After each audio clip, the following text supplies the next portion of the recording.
Lane and the author of The Caregiver's Handbook, a self-help love story.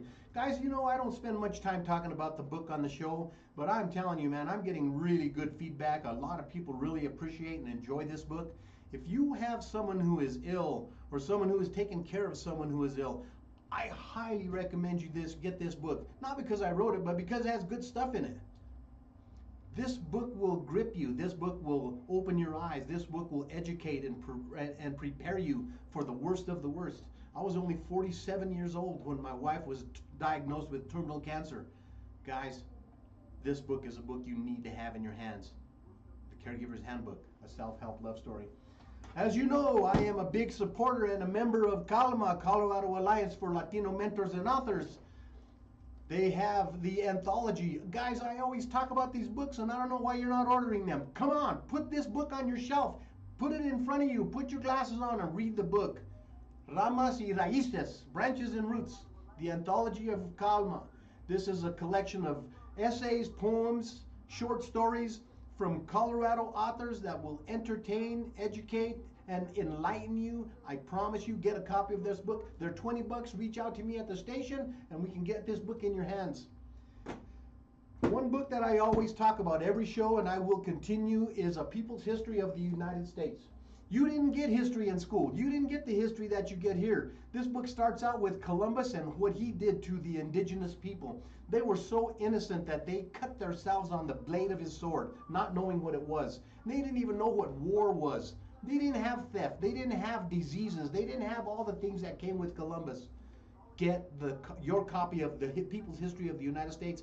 You wonder why I talk a lot about the things the United States has done, because I've been educated, because I'm awake, because I am woke. You know what? People say woke is a bad thing, but what's the opposite? Wake your asses up, people. Next, I've talked about this book before, and I'm going to continue to talk about it. Slavery is alive and well in the United States of America, my friends, and it got worse when Ronald Reagan was the president, when he started bringing in private prisons in 1981. Before the pandemic, there were 159 private prisons. Today, there are probably over 200. There are concentration camps being built in this country right now. The President of the United States has declared war on people with brown skin. And I'm one of them. The new Jim Crow will explain to you how slavery never ended and how the Jim Crow laws that held back black people in the United States are still relevant and still used and still applied to black and brown people, mostly black people in this book, in the United States of America, the country you and I love and were born in. This will open your eyes just like the other books I have. Guys, get these books in your hands. Quick announcements. You are going to be shocked when you hear this one. Did you know that Governor John Evans made a proclamation that said it is legal to kill a native person and steal his land? And this proclamation was held until 2021. Just 4 years ago, this proclamation was legal for you to kill a native person and steal his land, according to Governor Evans, and they make streets named after him. Not to mention what Sheridan is. I'm going to leave it at that. 157 years his proclamation held. That's why I speak up for indigenous peoples.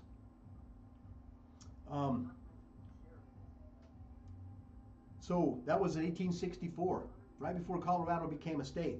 And then after he made that proclamation, in November of that same year, over 100 Native people were murdered. They were slaughtered at the Sand Creek Massacre because it was okay.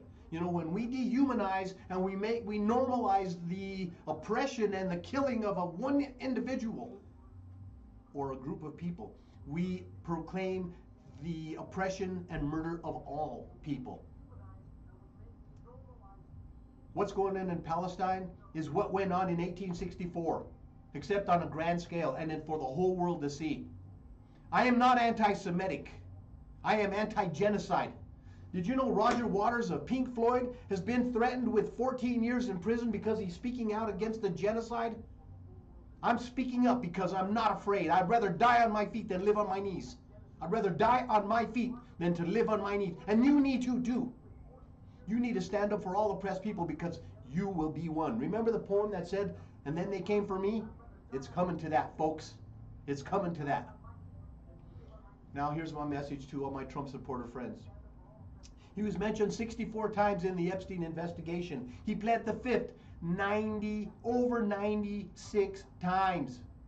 He pled the Fifth Amendment 96 times because it would incriminate him in his deposition. If you support this, you are a pedophile supporter, and you might as well be a pedophile yourself. You cannot support this man. And now the last thing. The internet is hot right now. It's going crazy all across the board because DJT has not been seen in 3 days. He has not played golf in 3 weeks, and he has nothing on his schedule for the next week. That could only mean, well, it could mean a couple of things, but it can't be good. So, thoughts and prayers, Donald. All right, now let's get up with the show. Guys, I am telling you, I'm so excited. Oh, wait a minute. I want to talk about one more thing. Guys, there's an app that you've got to download. There's two apps. One of them is called No Thanks. When you go to the store and you want to buy a product, you want to know if there's a certain country that's making that product, go to the No Thanks app, and it'll tell you, don't buy this product because you're supporting genocide. I haven't had a Pepsi in over 6 months. I've canceled Netflix. I've canceled Amazon Prime. I do not support anything to do with any group or person who supports or perpetrates genocide. That's a fact. That's a fact. All right, guys. Now, time to get serious. We have a guest today who has written a couple of books and is actually in the process of writing more. She writes children's books. She writes poetry. And we had the chance to go and meet her yesterday. And we went to go meet at a gas station to get the book, and we ended up staying there at the gas pumps for about a half an hour just chewing the fat. And so this is a person who is very like-minded to me, and I really appreciate that. And Jeanette Angel has written a couple of books. This book is a poetry book, Milk or Mascara. I read the whole book. I love it. I read every single poem in here, and you look at all the markers I have here, that's because every one of these poems stuck out to me. I mean it. I would have bookmarked every page, but I couldn't do it all. But Milk or Mascara. When you learn about how she titled this book, man, it's gripping. There's even a poem about milk and mascara in here. Great book. Also, this is a book that I was inspired by. I have a 2-year-old granddaughter, and I called my daughter. I said, I got a book for you. I got a book for you, because it's called Go Back to Sleep. Vuelve a dormir. And it's such a cool little book because it goes into English and Spanish. And so if you go in here, it says, birdies, birdies, go back to sleep. I'm not ready to move my feet. Yes, I hear you chirping in the trees, but I still have dreams to dream and snores to snores. Birdies, birdies, go back to sleep. And then on the opposing page, it says, pajaritos, pajaritos, vuelvan a dormir. No estoy listo para mover las pies. Sí te escuchar piar en los árboles, pero todavía tengo sueños para soñar. Y roncas para roncar, pajaritos, pajaritos, vuelvan a dormir. And then it goes on all through the book, and it really has the same poem, except it goes to dogs, it goes to birds, it goes to little piggies, crickets, grillos, grillos. I love crickets, man. But Jeanette, thank you so much for coming on the show. Wow, I am so humbled by that introduction, and it's everything I ever dreamed of. And if I get emotional, it's because I am an emotional person. So Paul, I was so... I'm going to have you scoot over. Oh, okay. I'm so honored to meet you and Dee yesterday, and you're right. We just hit it off like that. We talked. We could have just got a couch and a chair and sat at the Safeway gas station. We drove away from there, and Dee says, man, she reminds me of my prima, and I go, me too. And you know, it turns out that did you go to North High School? No, I went to Random High School, which yeah, that's right. exists. I saw a poem about the Vikings, and when you were walking down Louisiana Avenue. Yeah, well, my grandson Gino, which there's a poem in there too, G-Money, and that's one of my signature poems. Well, he went to North High School, and he played on the football team and the baseball team, so yeah. Okay. So there were so many poems that as you go through this book that were very emotional. There was poems about your father, Did you lose a daughter? Or- I lost my sister, Oh. Jennifer, and the book is dedicated to my sister Jennifer, where I said gone too soon, and also to my father, Jim Angel, who is also gone too soon. But so I write about every experience. If you read the book, you basically know who I am by just reading the book. And I talk about happy things, simple little things like scrambled eggs, or I talk about, I have really good friends who passed away from AIDS, and I talk about political things, and you and I are basically in the same place. We really are. And I talk about, like, my uncle was in the Vietnam War. That was not a very popular war, right? So there's so many things that I talk about, and I'm so proud of this book. And it's a family project. And that book is too. The first book is a family project. So my uncle, Gary Trujillo, is my publisher. And my cousin, Donald, he helped with all the graphics in that book.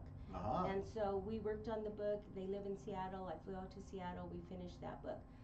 The other book right here, Milk or Mascara, I did the graphics, and then my uncle published it, and my daughter, Nicole, she did some editing. But like I said, I don't really like people to edit my stuff. You even put your grandchildren's picture in the book. And I think that's so wonderful because, I know for me, my grandkids there's one of you reading a book to your grandson. And, that's why I always encourage you to start writing, to get your tablet page 1. Don't worry about the title, don't worry even about the subject, just start with page 1, because nobody can tell you what's in your book. And your story, everyone has a book in them. Yes. Your story is important, and your story is appealing, and people are looking for stories like yours. Did you ever think you would write a book? So, to tell you the truth, I've always wanted to be a writer ever since I learned how to read and write myself. So all the way from elementary school. And my dream was to grow up and write children's books. And my second dream was to be on the Merv Griffin show, where he would introduce authors and introduce their books. And then, so you really are my Merv Griffin. And, and the first children's book I wrote at age 62, I think it was 62 when it was finally published. So my message to young people and everybody, young, old, follow that dream, because where there's a will, there's a way, and eventually it's going to come true. And I am so blessed and so thankful that because of the support I've had with my family, and they all give me inspiration, with my uncle, my cousins, my daughters, my son, they're all in that book. My son's in that book, everybody's in that book. And just go out and follow your dream. So what I did, because I was inspired at grade school, I did go give Guardian Angels a copy of the book. I went to Columbian Elementary, a copy of the book, because that's where I really started. Man, I have to tell you, Jeanette, I've been inspired this week so much. I had one of my past guests come onto the show, call me, Michael Espinosa. He wrote a book that's a historical novel about his ancestors, 2 brothers who were the Espinosa brothers, who, they really raised hell in southern Colorado. And every time I drive through Fort Garden, I imagine that these 2 brothers drove through there, and they went through there. One of them was beheaded, and his head was put in a jar in a store. But Michael Espinosa is going to be coming to Denver, and he's going to be doing some speaking very, very soon over at Regis. So I will be updating you on that information. By the way, before I forget, today at let me see, where are we? Saturday, today at 6 p.m. at KUHS Field, Melt the Ice. We are being overrun. We are being overrun by a hostile government that wants to basically imprison us. Today at 6 p.m. at KUHS Field, there's going to be Melt the Ice. I'd love to melt the ice. On Monday, September 1st at 1 p.m. down at the Capitol. Monday, we're going to be there. I'll be there. At the Capitol. Workers over billionaires. Now, I want to make sure to make an announcement. I'll be on one more time before this, but September 16th to September 20th is time for you to vote. How can you vote on September 16th It's not an election. No, it's time for you to vote with your dollars. If you cannot get off of Facebook, I got off. I deleted, I deactivated, and it's caused a lot of trouble for me. But I'm not going to let Mark Zuckerberg infiltrate my life. I'm not going to let him. Did you know they just found out that Mark Zuckerberg has been getting in your phone, and all of your pictures, whether they're posted or not, have been exposed? You better not put any naked pictures in your phone, because if you're on Facebook, Mark Zuckerberg has them. He's been investigated and he's been proven. Also, did you know that Russia came out yesterday and they said, we have all kinds of information about Donald Trump, including video. I believe that. Israel has the same thing, and he owes us a lot, and we're going to make him pay. So keep your eyes open. You might be seeing some new video. The man's a pedophile. He pled the fifth over 96 times. The man's a pedophile. I will not stop saying that. I will not stop resisting until the day I die. I'm sorry. I'm not sorry. Sorry, I got off track. That's okay. And one of the things I really like about your book is it's really dotted with a lot of political poems about January 5th, about January 6th, January 5th. That's the day I joined the army. Humpty Trumpty. That was one of my dad's favorites. Yeah, that was a funny one. Do you mind if I read this one? No, I'd love for you to read anything. Oh yeah, guys, I'm not kidding you. Look at how many markers I have in this book. I mean, it's just like I just really liked it. Humpty Trumpty sat on his wall. Let's just watch our democracy fall. He called it all of his henchmen and said, Nancy and Schiff will never put it together again. I have Putin. I have Mitch. If the Dems aren't careful, Barr and Miller will push them in a ditch. I have Rudy. He did jest. Rudy spins a story. He's the best. Humpty Trumpty sat on his wall. America and the world are waiting for his big fall. And you know, I wrote that during his first term. Mm-hmm. So a lot of these poems that are in that book are from his first term, and I continue to write things. But you know what else I do?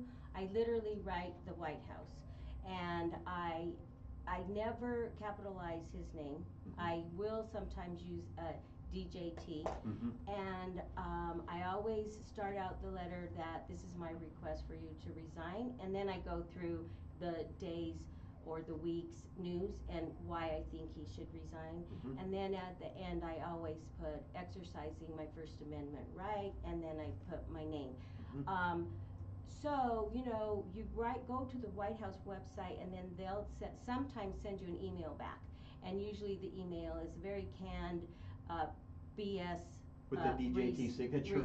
Well, wait, at the first ones they send just are from, you know, thank you for contacting the White House, right? So literally last week, I think it was, I got a response, and they think I'm dumb enough to think that he literally sent me, Dear Ms. Angel, Mm-hmm. and then at the bottom with his Sharpie auto pen. Mm-hmm. I'm like, really, I'm not that dumb. Yeah, yeah. So my point there about writing the White House is that we as people not only should be marching in the streets and we should be voting, we should be talking to the elected officials, and Yes. that's what I tell everybody. So Mm-hmm. I write the senators, I write the representatives, I write the White House, and it's not just this administration. I've Mhm. written previous administrations as well, Mm-hmm. and received information back, because we can't just, in my opinion, we cannot just go out there and vote and then never do anything else. You're right. You're absolutely That's right. what I try to teach. You know, I have to share this.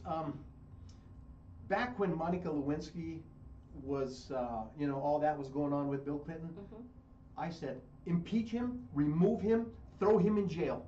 I don't care if he's a Democrat, I don't care if he's a Republican. And I remember everyone responding saying, oh no, the economy's going too good. I don't care. I don't care if you're a Democrat. I don't care if you're a Republican. If you're doing evil, if you're doing illegal things, if you're abusing the office of the presidency, you need to get the hell out of here. You know what? When I read the People's History of the United States, I haven't read the whole book, but when I read through this book, it gives me more desire and more fuel to stand up against tyranny, to stand up against corruption, to stand up, whether it's from the left or the right. I don't care. I'm against it. When I read the the intro to the book, it talks about how the book got its title, and you were originally going to have a very generic title to it. Correct. And one of your mentors said, no, Jeanette, that's not the title. Is that the best you can do, basically? Yeah, basically that's what she said. Yeah. And so you had an experience later that day on the bus. Right. And I mean, as I read that story, I was just touched because, I grew up very poor. We didn't even have keys to the house. We never locked our doors. I lived on 10th and La Pan, if you know where that is. That's a tough neighborhood, man. And we never had a theft. We never had a break-in. We never had any kind of anything. We were so poor we didn't even know it. We didn't even know we were poor. But as I've gotten older and I've learned to appreciate what really is important in life, I found out that I'm a very rich man. Exactly. I have the love of a woman who I adore, who I just can't, I love my time with her. Mm-hmm. I have daughters, I have beautiful family, I have grandkids, and I have much to be thankful for. And sometimes I have to really step back and take account of those things, because it's very easy in this day and age to really get distracted by so much of the murky waters that we're seeing Mm-hmm. right now. So you wrote a poem titled by the same of the book. Yes. I'm going to have you read it. Okay. Milk or mascara? Milk or mascara, not a hard choice at all. Beauty budget or office supplies, not a hard call. No blush or eyeshadow left in the drawer. Chapstick instead of lipstick, no money for more. A made-up face or a plain Jane, the difference between the haves and the have-nots. Milk or mascara, the choice of the poor. Guys, when I read this poem, I mean, it took me back to my childhood, because I remember having a single mom, and I remember going to school and wearing my segunda clothes, the second hand, and being ashamed of myself because I was, because we couldn't afford to buy new clothes but once a year, and I got a new pair of shoes about once or twice a year, and that was it, and my mom wasn't able to buy me a car or send me to college or help me with the down payment on a house. My mom was not able to do that. And that's kind of a plight of the poor.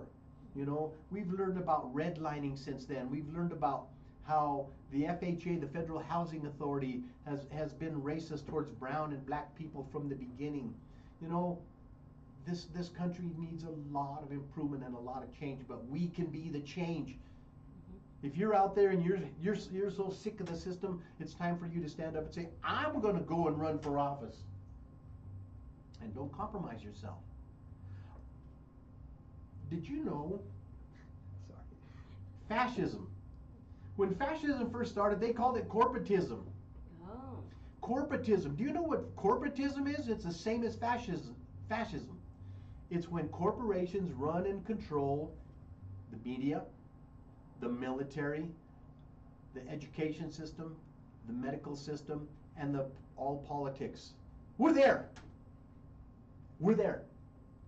And those of you who are supporting billionaires, you're a perfect example of how the billionaires will use the poor to defend them. Billionaires don't send their sons to war. They send yours. And if you're supporting Donald Trump, you're supporting fascism. The rest of the world is calling us the American Fascist Party. I'm getting off on some tangents here, forgive me. No, but that's okay. Can I add to that? Because Please. One of the things I do, and sometimes my family thinks is I go overboard, but I refuse to do self-checkout.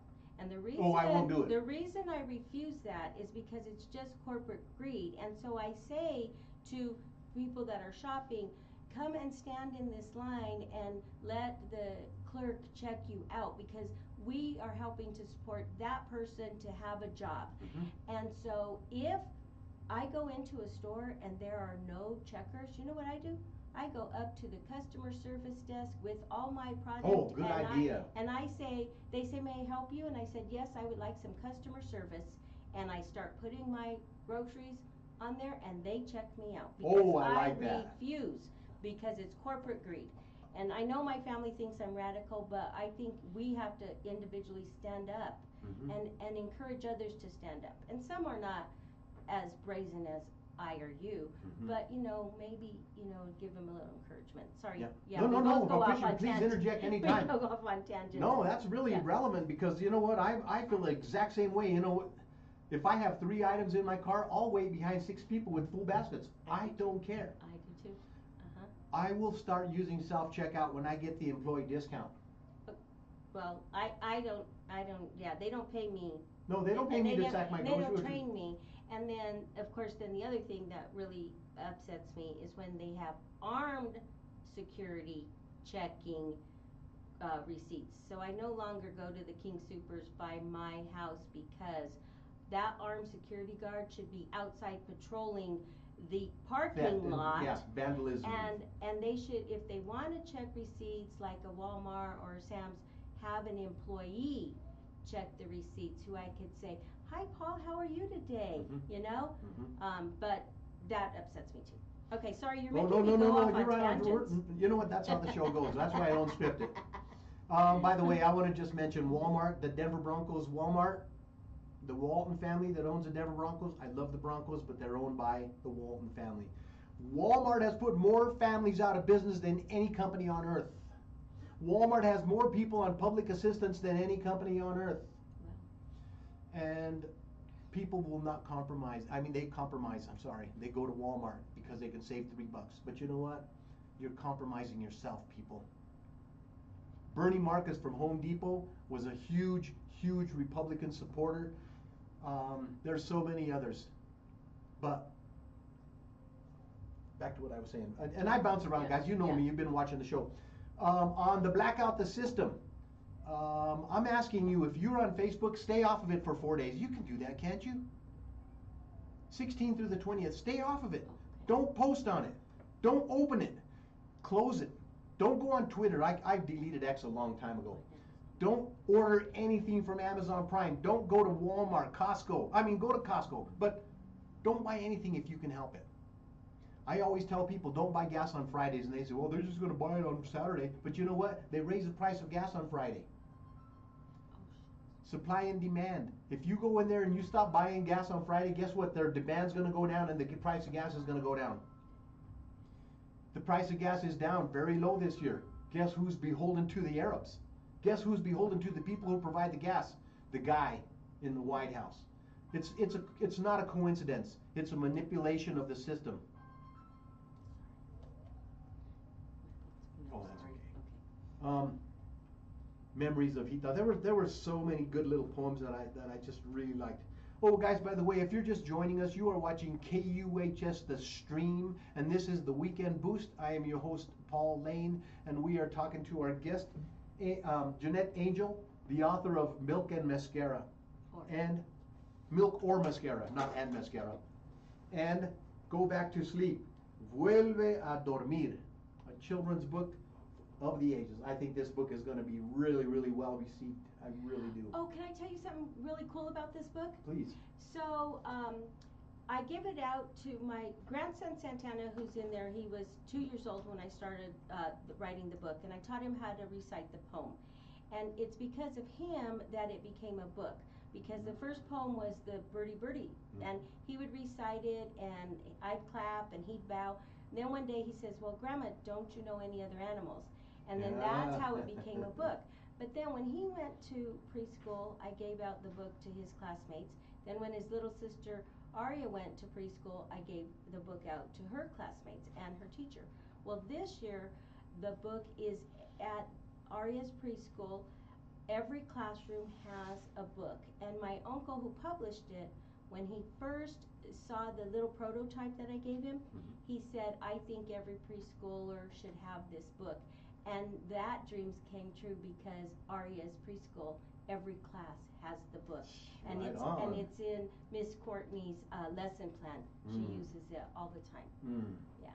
You know, I was in Redondo Beach one time on vacation, and there was a building there, and on the wall it says, where there is no vision, the people perish. Your life is laid out in front of you. There's a great awakening taking place right now. As of yesterday, the stars are aligning in a way they haven't done since the 1700s. We'll never, in our lifetimes, ever align the way they are. But the last time they were aligned this way was the Haitian Revolution, the French Revolution, the American Revolution. Wow. What we see happening now is unprecedented, has not happened again in our lifetime, and will not happen for another 2 centuries. So, this is the time to grasp the reins. This is the time to take back America. This is the time to stand up and be counted. Again, vote with your dollars. You know, my wife and I were going to buy phones in October of 2023. But then we found out about the genocide in Congo. And we found out that they were slave labor digging out the cobalt and digging out the precious minerals needed to make cell phones. And we have not bought cell phones since before 2023. My wife's phone's all cracked up on the screen, and mine is already all messing up and making all kinds of mistakes. But I don't care. We'll buy refurbished phones when the time comes, because I stand against genocide, all genocide. You know, the United States turned their eyes, a blind eye, to the Rwanda genocide. We never even knew it was happening till after the movie came out. Because they're black, like Obama. We don't like black people in America. Why? Because of the contributions they've made? Because we think we're superior? Because we just think that a white person should be there or a man should be there? You know I'm a feminist. You know that I want a woman president more than anything. Women do it better. Men have already screwed up this country. They've screwed up this world with the Abrahamic religion. Sorry, the truth. The Abrahamic religions have been the cause of oppression, of slavery, of male dominance, of woman oppression, and more, including genocide. By the way, if you're a Christian and you support genocide, you're not a Christian. If there's a God and he supports genocide, I don't want to be in heaven with you. Sorry. I know that's harsh, that's deep, but you know what the fact of the matter is? I oppose all oppression. I grew up in a Jewish neighborhood, Jeanette, and a lot of my friends were Jewish, and I was always very, very spiteful against the Nazis. I was very spiteful against them for what they had done to the Jews. Well, it's not the Jews doing it. Well, it is Jews, but it's the Zionists that are doing it in this country. Oh, how are you going to vote? When the next election comes up, here's how you vote. Ask your candidate, America or Israel?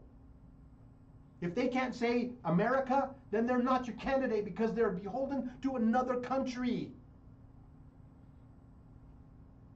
When Cori Bush was removed from her office, I knew that AIPAC had announced that they were going to primary her. And they came back and they poured millions and millions and millions of dollars to buy your vote. It's time to vote with your mind. To not vote with who's putting in the most money. Over 90% of Democrats and Republicans support the bombs going to Israel to kill unarmed people, to starve them, to stop medical care. And last week, the United States was the only country to deny that a genocide, that starvation was going on in Israel. We don't see it. We don't hear it. We don't say it. That's why I quit watching American media. When Kendrick Lamar came on at halftime in the Super Bowl and said, turn the TV off, I heard him. I don't watch American media anymore. I don't watch ABC, NBC, CBS. Sometimes I'll watch NBC News just to kind of see what they're doing compared to Al Jazeera. Man, Al Jazeera they don't mess around. They put on true, hardcore news that we don't want to see. We don't want to see starved babies. We don't want to see old men starving to death. Over 100 people have died since the starvation began. So I'm getting off, guys. I do that some. You know me. I do that from time to time. Tents for the Children. Oh man, that moved me. The immigration, what used to be called the Immigration and Naturalization Organization, has always deported people from other countries, and they've always identified the Latino people first. Why? Why, Jeanette? Why do you think that they've always identified Latinos first? The white people? Well, the administrations. Clinton did it. Clinton did it. Obama did it. George Bush did it. Trump especially is doing it. Why are they singling out brown people? Because they're afraid that because the population of the brown people are overcome the population of all the other races, and then we'd be back in power. Because when I say back in power, because this land was our land, and so that's why. That's my understanding of why. Because you know that they just removed all of the Medal of Honor winners from the archives. The United States removed all of them because the bulk of them are Chicano Latinos. That is so sad. So they want their meritocracy, which you know, really to me means that they just want mediocrity. Because if you ain't gonna recognize the real heroes who died for their country, then don't recognize anyone, and women as well. They're just removing them. They're just acting like they never existed, like they never contributed. What's wrong with this picture? We're stupid Americans. That's what's wrong with this picture. You know, like I tell Trump supporters, you're either incredibly ignorant or incredibly gullible. I challenge you, if you are not with me and you completely disagree with me, use your critical thinking skills. Think about the difference between right and wrong. If you're supporting Donald Trump, you're on the wrong side of history, and history will judge this generation harshly. Donald Trump will be compared to this mustache man. Sorry, that's a fact. Yeah, no, you don't have to say sorry. Why do I say sorry? It's a habit. Yeah, it's a habit, no, yeah. No, sorry, he will be compared in historic, yes. you know, in history to, I mean, we have concentration camps, we have alligator Auschwitz, and private prisons popping up like crazy. I'm very suspicious about that. If you know about Project 2025, I highly encourage you to look up Project Esther. Ooh, man, that's way worse than 2025. They're going to take your right to vote. They're going to take your right to own property. They're going to take your right to have you women, to have a bank account. And it gets worse. Project Esther is extremely radical. And it's very destructive and damaging to people with this color of skin. Really, it's a very big, dangerous thing. Tents for children. I keep looking for my watch. I didn't wear it today. Tents for children, not for play, meant to house until a day. Customs comes to take them further away. Brownsville now, Tornillo next. Why not Trump Tower for their heads to rest? It is because these children are not from Sweden? Is it because these children are not from Sweden? Is it because they migrate from the south? South of the border they travel with families who love them? Where are their parents? Border security. Put them behind bars. Zero tolerance is a Sessions mantra. It separates children from their ma and their pa. Department of Homeland Security has been tasked to snatch these children and snatch them fast. Health and Human Services are put in charge of these tent shelters and the children of migrants who have become lost. This practice of this administration is not human at all. This practice is cruel and unusual punishment of the weak and the small. No matter your party, no matter your religion, this practice is not American. No, not at all. If you oppose these views, please take a step on the other side of that line and look at this from the perspective of someone who is being put in cages.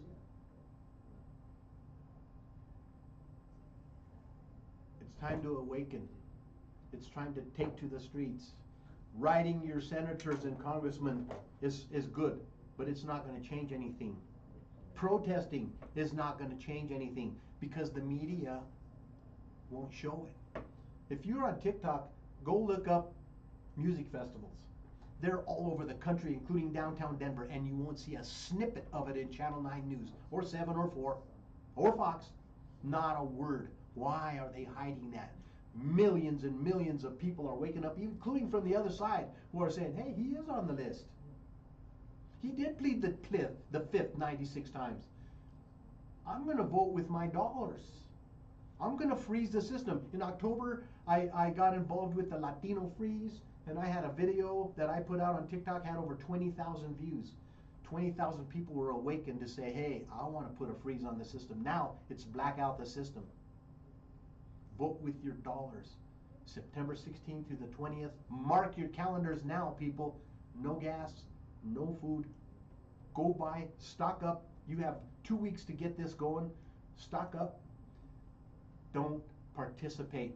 Vote with your dollars. Vote with your dollars. Join us. Children in tents is not an acceptable method.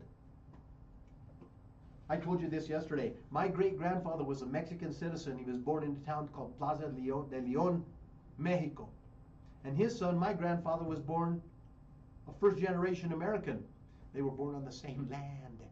They were born in the same land, except one was Mexican and one was American. You know, my mom never told me about this when she was young because it was hidden from her. When she tried to speak Spanish, she got smacked in the face. And so I'm not bilingual, but that's okay. Spanish is not my native language either. I've told you about how I'm growing my hair. This is my protest.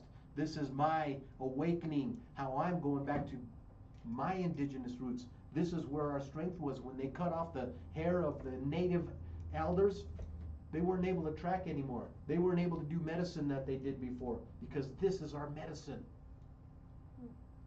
I refuse to cut my hair. I won't cut it again. I won't cut it again.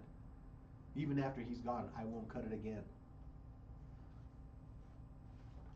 I'm sorry, forgive me, I'm getting off your book. No. And I said, I'm sorry again. Little Einsteins. There were so many poems in this book that were moving, that were just, there was a couple that just brought me to tears, I have to say.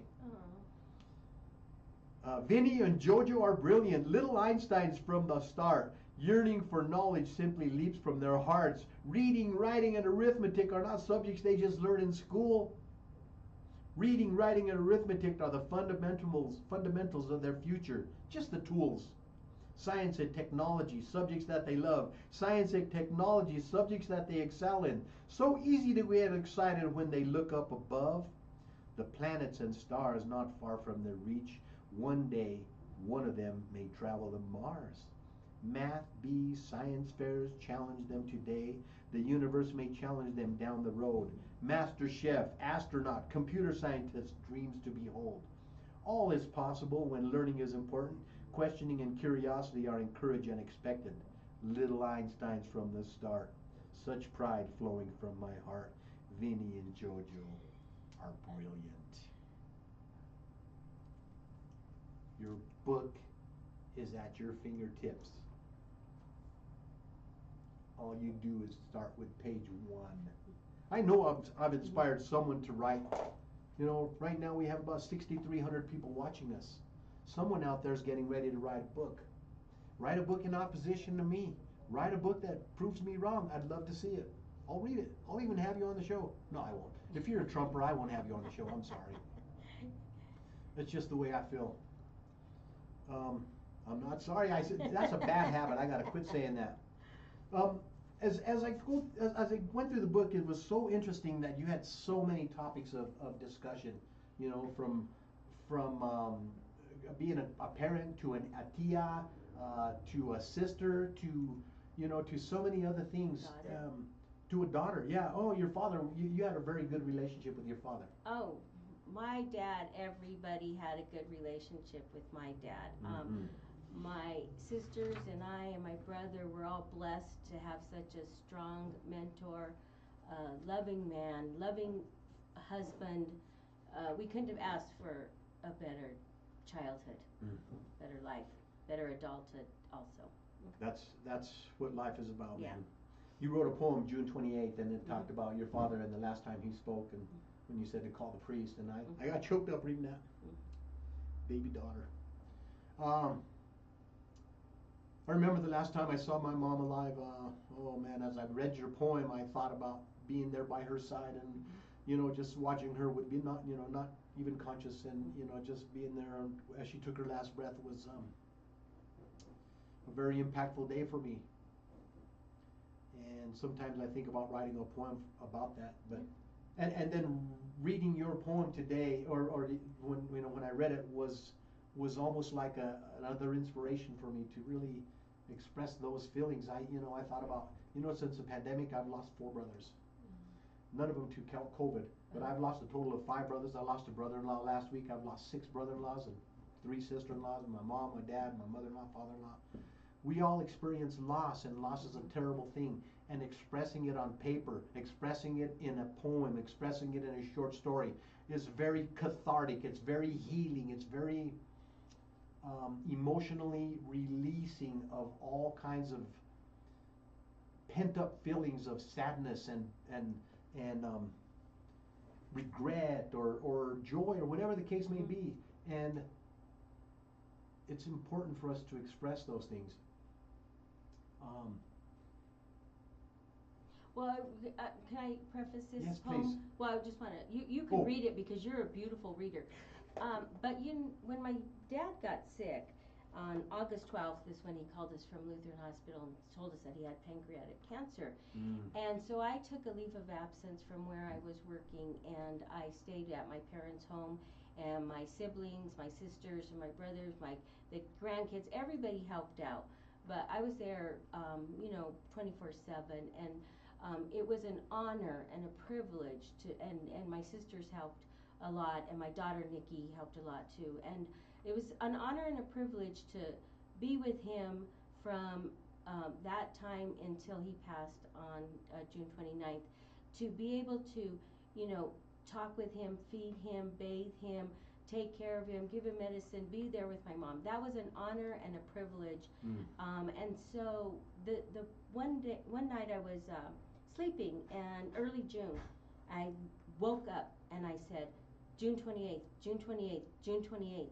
I didn't know what that meant, so I went and I circled it on the calendar and never said a word, and nobody ever asked me about it until later, after my dad passed. And then the night that he passed, we were all in his room with him, all his family, and well, that night as he was getting ready to pass, I got up, left, and I got a paper and pencil, and I wrote that poem at his bedside with my family around me. And I'd be honored if you read it. I'll be happy to. June 28th. June 28th was the date Dad said he just couldn't wait. He took his last shower. He took his last walk. This was the date of our last talk. He asked for his family. He asked for the priest. He asked for his sisters. He was ready to meet his heavenly Father and to reunite with his baby daughter. Woo! I appreciate life every day, and I think I don't want to say for the first time, because I've always been a very happy person, but man, to come to this point in my life and to be able to appreciate and enjoy and value and be with someone who loves me back is just such a wonderful part of my life. And reading a poem like this makes me think about one day I'll drive my last drive up I-25. One day I'll say my last word. I'll eat my last meal. I'll give my wife my last kiss. Or she'll give me hers. We know that one of us one day will die, because life is short. Right. But I know this, from now till then, I'm going to be the happiest I can be. Good. That's a wonderful message, and I wish everybody could be that way, because we know there's so many people that are unhappy with themselves, and so then they project that and are unhappy, and so yeah, I need to be better at that myself. Yeah, and it's sometimes watching a talk show like this is a good reminder for us to really look at the brevity of life, to look at our own life, and to maybe evaluate or to question, wow, am I doing what I was meant to do on this world, on this earth? I had a guest on my show a couple of years ago, 2 or 3 years ago, and I went through a past lives therapy session. And I discovered my purpose in life, and that's when I really grasped and embraced the idea that I'm a healer. And I do frequency healing, I do hand touch healing, I do herbal healing, I do crystal healing, I do sound bowls and frequencies of all different kinds, including light therapy. And you know something? I was so grateful to be able to discover that my purpose in this life is to help other people. And that's what I do, and that's what I take great joy in. So if you're ill, if you're not doing well, reach out to me, man, because I love helping. If you're really opposed to the show, write in and let me know. I'd love to see your message. If you like the show, write in and say it. I'd love to hear your message. I was just wondering if we had any responses from Facebook. Nothing. Guys, we're here. Love to hear it. Love to hear your feedback. Henry says don't send the negative stuff though. History made. Sorry, Henry. History made. That's what she said with pride so sincere, tears of joy down our faces, as our hearts swell and beat for those who came before us and for those that will come after. Madam President, sounds so good to hear. 18 million cracks, but still not broken. The fight's not over, we have just begun, as we still struggle to be one nation where there is liberty and justice for all. I'm still waiting. I am still waiting. My granddaughters are still waiting. Yeah, we're all waiting. This one I really, really, really wanted to read today too. Okay. Would you like to read it? Complacent? No, I love the way you read. Okay. Complacent. That is a word that is so dangerous. Complacent. When we become complacent with our relationships, when we become complacent with our job, when we become complacent with our very life, our life loses meaning. I'm telling you, I wake up every day with much gratitude. I go to sleep and I say, something wonderful is happening today. Something's happening for me. Something wonderful is happening to me. And I wake up in the morning excited. I'm telling you, I started doing that about a month and a half, 2 months ago, and I've seen a real change in my attitude. Tell you another thing, I know I get on tangents all the time. I put moon water out. When there's a full moon, I put a jug of water out. And that gets charged by the moon, energetic. And then I bring the jar in, and what I did last month was something that was completely new. I got a little note. I put it on my water jug, and I say, new stem cells, new DNA repair, ultimate healing, and healing power. And I have another jug, and I put prosperity and abundance, perfect vision. And you know something? I used to walk with a cane all the time. I still have it in my car. And I still have pain, I won't kid you, but I'm telling you, since I've started using these techniques, things have really improved for me. A few weeks ago, a few shows back, I had Ralph Pullman on the show, and we talked about anti-aging, or not reverse aging. There's a difference. Anti-aging is you stop aging. Reverse aging is you get younger. Since I talked to him, I have fasted 3 times, 36 hours. No, 4 times. 4 36-hour fasts. And I've gotten my weight for the first time down to the 185 level, and I haven't been there in over 17 years. Wow. I'm feeling a lot more alert. I'm feeling really great, and Ralph Pullman was just a great guy to come on the show. So I want to throw that out that I get bouncing around, and that's okay.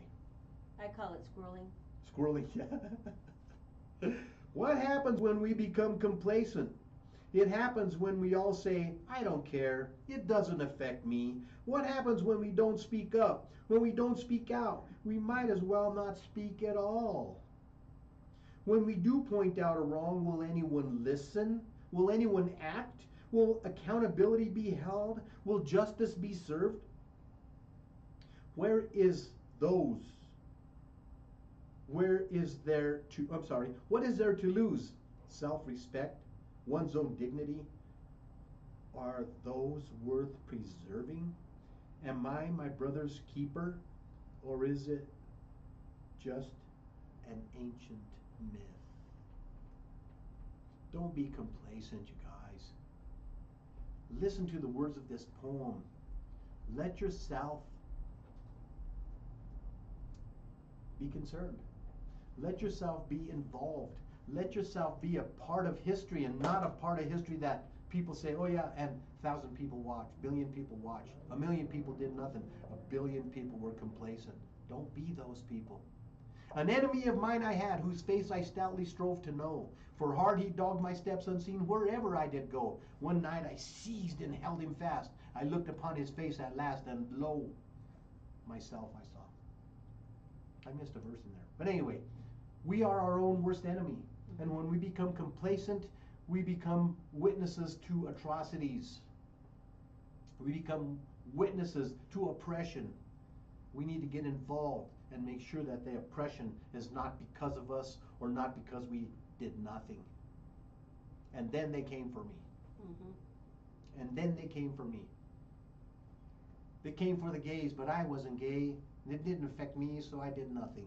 And then they came for me. You know, I have a very, very dear friend, Robert Derby, who's been on the show a couple of times, and he speaks out on behalf of the LGBTQ community. And we called him last week just to say hello. He's out in Austin, Texas. Robert, if you're listening, we love you, man. But I just really try to keep people awake and aware that, you know what, if you're black, white, man, woman, gay, if you're mentally challenged, physically challenged, whatever the case may be, you are valuable. You are meaningful. Don't be complacent because it's not you.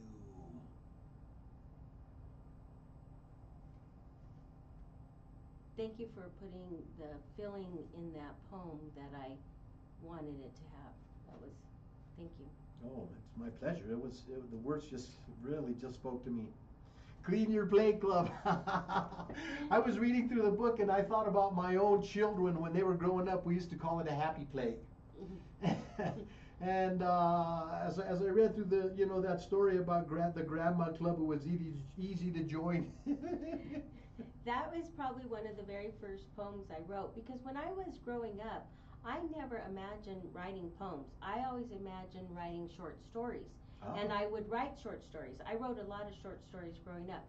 So one day I was sitting in my kitchen and my grandmother, Sadie, had passed, and that just came out. So that poem, I actually named my kitchen the Clean Your Plate Cafe. And then that poem was on the corkboard forever, way before any of these other poems came out. Oh, nice. Yeah. So, Clean Your Plate Club. Grandma's club was easy to join. There was no fee, there were no dues. The only rule was to clean your plate at every meal. We all found this clean president title was yours to hold. The title was more precious than gold. Guys, you can write beautiful poetry about the simplest things that we take for granted all of our life. My cousin Emily has a corn on her toe. I'm going to encourage her to write a poem about that corn. Emily, I love you, my cousin. You're my sister. I got to tell you, man, as I read through this book, there were so many. The falling ceiling. You know, guys, I don't know if you've heard of the glass ceiling. The glass ceiling is an invisible thing that keeps women from going up in ranks in corporations, in the government, in the United States, in the world. And we're seeing a change in that. We're seeing women becoming presidents of countries. Claudia Sheinbaum. Yeah. In Africa, there's about 3 or 4 different women who have become president or becoming prime ministers. And I'll say it again. Men have already done their due. They've done all the damage. The male ego is a fragile thing, man. You got to dance very carefully around it. Myself included. Hard thing to say. But you know what? I'm not going to deny the truth. So, I'm not sorry. So yeah, the glass ceiling. She opened the door, she took the heat, she inspired us to move our feet. She may have cracked the glass, she knew the cracks would not last. One day, the glass ceiling will surely fall. The breakthrough will be glorious, Madam President, for us all. I'm looking for that day, man. I am too. If you think that day's never going to come, they never thought a black man would ever become president. Right. And elected 2 times. The white guy might have got elected the first time. There's a lot of questions about Russian interference in 2016, but in my opinion, hashtag she won.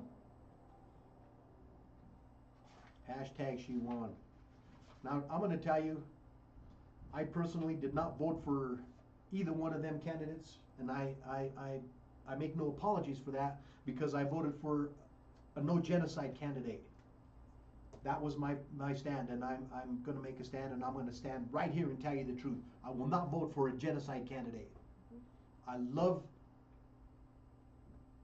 Kamala Harris. I think she would have done a great job as president, but I could not support someone who is going to send bombs to kill innocent people, a sovereign nation. I couldn't do it, and that's my truth. That's my what I see. Oh my gosh, we just went over time, guys. Oh. This has been a fast hour, guys. I've said it every week. I say it every show. Everybody's looking for a hero, and if you can't find one, be one. Jeanette Angel is a hero. Oh, thank you. She's reaching out and touching lives. She's making lives better. She's making the world a better place. Go back to sleep. Vuelve a dormir. Milk or mascara. Get these books on your bookshelves. Jeanette, thank you so much for being here today. It's been a pleasure. Thank you. It's been an honor. All right. Thank you again. We'll talk to you soon. Thanks, guys. See you next time.